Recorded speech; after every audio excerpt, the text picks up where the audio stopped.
Doctor Mohammad ইউনূসের সকল অপকর্মের দায় কেন বর্তমান সরকার নিচ্ছে? এ প্রশ্ন বিভিন্ন গণমাধ্যমে সমাজ সচেতন রাজনৈতিক বিশ্লেষকরা প্রতিনিয়তই করছেন, কিন্তু এ প্রশ্নের কোনো সদুত্তর যারা সরকার সমর্থক তাদের কাছ থেকে পাওয়া যাচ্ছে না। যেমন গোলামির চুক্তি, এই চুক্তির দায় কেন বর্তমান সরকার নেবে? যে অপরাধ সংগঠিত হয়েছে ইউনূস আমলে তার দায় কেন নিতে হবে এই সরকারকে? যে ভয়াবহ দুর্নীতি হয়েছে সেই দুর্নীতির দায় কেন নিতে হবে এই সরকার আমলে?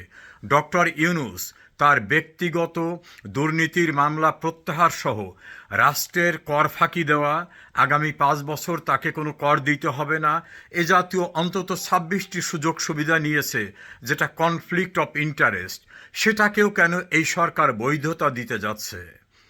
আদালত কর্তৃক স্বীকৃত অপরাধীদেরকে আলাদাভাবে মর্যাদা দেওয়ার মধ্য থেকে এই সরকার কেন দায় নিচ্ছে?